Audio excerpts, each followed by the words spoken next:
Olá, sejam bem-vindos ao módulo Plásticos do curso da Tec Plástico. A partir desse momento, você vai conhecer o fantástico mundo da injeção plástica.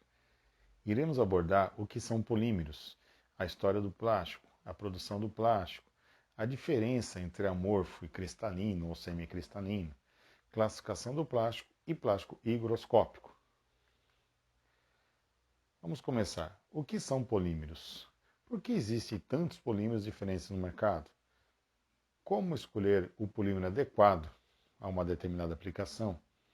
Por que alguns polímeros são transparentes e outros opacos? Qual a diferença entre um plástico, borracha e resina termofixa? Posso usar o mesmo polímero para fabricação ou aplicações diferentes? Um polímero é uma grande molécula formada pela ligação de um grande número de pequenas moléculas do mesmo tipo, tendo geralmente uma forma semelhante a um fio enolevado. As pequenas moléculas dão origem ao que chamamos de monômeros. Nas figuras abaixo, podemos observar alguns tipos de monômeros, como por exemplo o estireno, o etileno e o propileno. História do plástico. Em 1860, o Alexandre Parkes criou a resina denominada parquesina, que era um material flexível e resistente à água, de cor opaca e fácil pintura. Em 1870, um outro gênio, John Wesley White, teve a motivação, num concurso onde tinha como objetivo a criação de um material para substituir o marfim, proveniente dos elefantes, que estavam sendo sacrificados em massa, na época para fabricar, como por exemplo, bolas de bilhar. Em 1909, Leo Hendrik Beckland foi o criador da baquelita, que após a venda da Velox para a Kodak, se dedicou a este intuito. A partir de agora, você irá observar a árvore de evolução do plástico. Fique tranquilo, esse material você irá receber como um material complementar, ok? Nós iremos observar alguns exemplos, como o PVC em 1928, o polipropileno também em 1928, o poliestireno criado em 1930. Temos um fato aí também do PET em 1941, o ABS em 1948, entre outros materiais, e o Brasil também com a sua importância nessa evolução do plástico. Fase de extração é onde tudo começa. Na figura ao lado, podemos observar que cada temperatura se tem um subcomponente do petróleo. Por exemplo, o asfalto a 600 graus, o óleo pesado a 300, o óleo lubrificante a 200, o diesel a 100 graus, o querosene a 70 graus, a nafta a 40 graus e o GLP a 20 graus.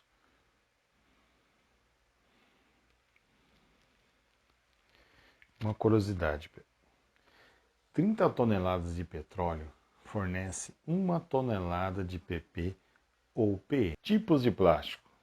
Termoplástico. São fusíveis e solúveis, podem ser fundidos seguidas vezes e solubilizados por vários solventes.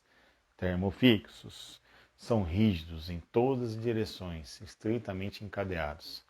Eles não são termoformáveis plasticamente, não são fusíveis e por isso estáveis à temperatura. Elastômeros são insolúveis, mas não podem ser amolecidos. Sua estrutura molecular é composta de encadeamento espaçado e por isso é encontrado em estado elástico, em temperatura ambiente.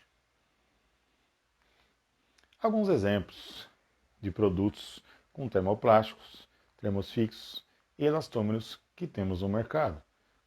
Plásticos transparentes e opacos. Por que existem plásticos que têm uma passagem de luz muito parecida com a do vidro e alguns não têm essa mesma característica? E uma forma bem simples para explicar isso, podemos entender que materiais amorfos são aqueles materiais onde a sua estrutura molecular não é tão organizada, ela é bagunçada. Tá? E na estrutura semicristalina, ela já tende a ser uma estrutura mais organizada. O que isso gera? No semicristalino, pelo fato das moléculas ficarem mais próximas, a passagem de luz entre elas é menor. Tá? Como um amorfo é uma estrutura mais bagunçada, sem uma simetria, existem vários pontos de passagem de luz que acaba gerando a questão da transparência. Exemplos de plásticos transparentes e opacos: amorfos ABS, o SAN, o Surlyn e o PCTA. Plástico semicristalino, PP, o polietileno de baixa densidade e o polietileno de alta densidade. Podemos observar aqui nessa pirâmide tipos de plásticos amorfos e semicristalinos, com um ponto onde tem os materiais com maior uso, que são conhecidos como as commodities, materiais de engenharia e materiais de uso especial. Toda essa tabela tem uma relação com o consumo, preço, volume e conhecimento tecnológico. Lembrando que os materiais de commodities são os mais utilizados no mercado, seguido de materiais de engenharia. Classificação dos plásticos. Homopolímeros são todos os plásticos constituídos de um único monômero. Por exemplo, o etileno é igual ao polietileno. Copolímero, todos os plásticos constituídos de mais de um monômero na sua estrutura. O estireno mais a clinolitrila forma o SAN. Também temos as blendas, que é uma mistura de mais de um tipo de plástico com o intuito de melhorar algum tipo de característica, como por exemplo o PP homopolímero com o PP copolímero, que formam uma blenda, muito utilizado no mercado. Uma outra classificação do plástico, índice de fluidez. Quanto maior o índice de fluidez, menor é a viscosidade do material. Podemos exemplificar uma comparação da água com o mel. A água tem um maior índice de fluidez, consequentemente, sua viscosidade é muito menor do que o mel, que tem um índice de fluidez baixo e sua viscosidade é mais elevada. Um outro ponto importante nos plásticos, não podemos deixar de lado, é a contração do material. Os plásticos, quando submetidos a um resfriamento, diminuem de tamanho. Um exemplo, linha de trem. A linha de trem, se você observar mais atentamente, vai perceber que ela tem um espaçamento entre os trilhos, e isso é feito propositalmente, porque quando eles são aquecidos, eles dilatam. Imagina se não houvesse esse espaço, essa linha, esses trilhos iam se juntar e acabariam saindo de posição. Tá? Esse é um exemplo para a gente conseguir entender o que é a questão de contração, dilatação com os plásticos também. Para a contração, nós temos uma tabela, inclusive você vai receber esse material para poder baixá-lo para seus estudos, ok? Polietileno de alta densidade, como por exemplo, é de 1,5% a 3%. O polipropileno de 1,5% a 2,5%. O PET de 2 a 2,5%. No mundo do plástico, temos alguns tipos de materiais que têm a capacidade de absorver água no ambiente, como por exemplo o ABS, o POM, o SAN, o Surlyn e o PBT. E qual é a solução para isso? É a secagem ou desumidificação. Ela é necessária para retirar essa água que está dentro do grano. Tá? Para isso, é importantíssimo seguir uma tabela onde tem uma relação de temperatura versus o tempo de secagem, tá? Para cada tipo de material. Você também vai receber essa tabela para te ajudar nos estudos, ok?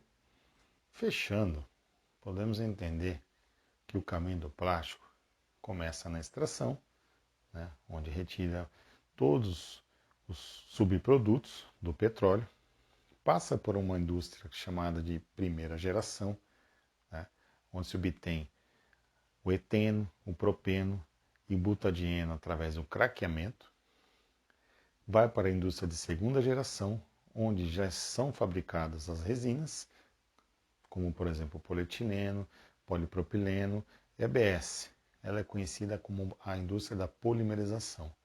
E, por final, a indústria de terceira geração, que é a indústria da transformação, onde são fabricados os produtos, como por exemplo, embalagem de cosméticos. Repreendemos o que são polímeros, que é uma grande molécula formada pela ligação de um grande número de pequenas moléculas. A história do plásticos, né? Vimos também que um primeiro material sintético foi criado em 1907. Produção do plástico. Conhecemos um pouco da produção da fabricação do plástico e suas etapas.